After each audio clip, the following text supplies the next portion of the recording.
Veg রেসিপিগুলো যদি একটু যত্ন করে বানানো যায় তবে খেতে কিন্তু বেশ ভালোই লাগে।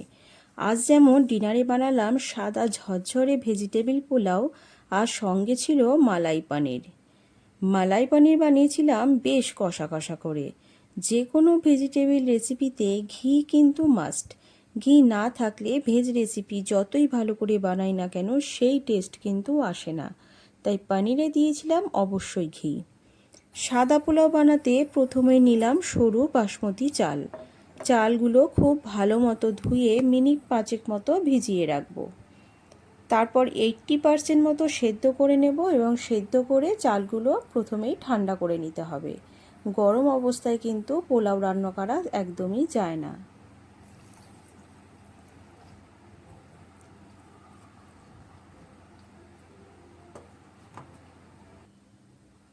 ভেজ পোলাও বানানোর জন্য লাগবে কারি পাতা আর পরিমাণ মতো গাজর।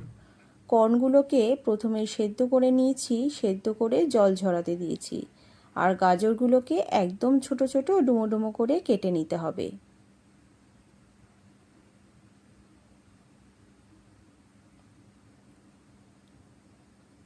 লাগবে কাজু আর কিশমিশ।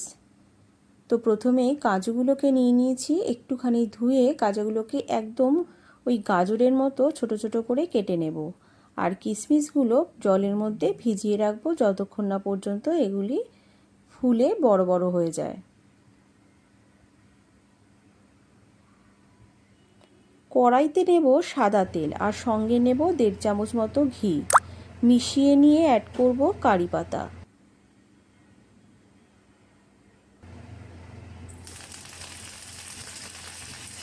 সেদ্ধ করা কর্ন আর কুচনো গাজর দিয়ে খুব ভালো মতো কিন্তু ফ্রাই করে নিতে হবে। এই রান্না করতে প্রথমেই কিন্তু নুন অ্যাড করা যাবে না, নুনটা অ্যাড করব ঠিক রেসিপিটা যখন নামাবো সেই সময়। প্রথমেই নুনটা দিয়ে দিলে রান্নাটার টেস্টটা কিন্তু সেরকম হবে না আর ঝরঝরেও হবে না। অ্যাড করব কুচনো পনির আর দিয়ে দেব কুচনো কাজু বাদাম।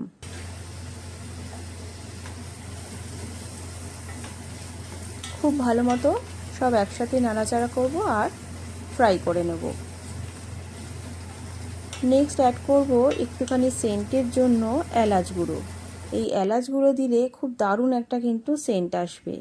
আর অ্যাড করব গোলমরিচ গুঁড়ো। এতে কিন্তু আর বিশেষ কোনো মশলা লাগে না। এভাবে খুব ভালো মতো নাড়তে থাকব। এরপর সেদ্ধ করে ঠান্ডা করে রাখা ভাত অ্যাড করব।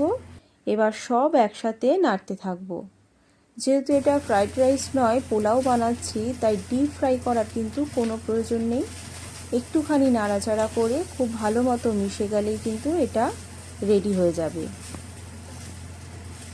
তাই একদম ফ্রাই না করে একটু সতে করে নামিয়ে রাখবো। পাশেই বানিয়ে নিলাম মালাই পনির। ব্যাস আমার ডিনার কিন্তু রেডি। রেসিপিটা কেমন লাগলো কমেন্টে কিন্তু অবশ্যই জানাবেন। তবে খেতে কিন্তু অসাধারণ লাগছিল। পনিরটা দিয়ে এই ভেজিটেবিল পোলাও খেতে কিন্তু অসাধারণ লাগছিল। ভেজিটেবিল পোলাও বানানোর জন্য অবশ্যই কিন্তু ঘি অ্যাড করতে হবে।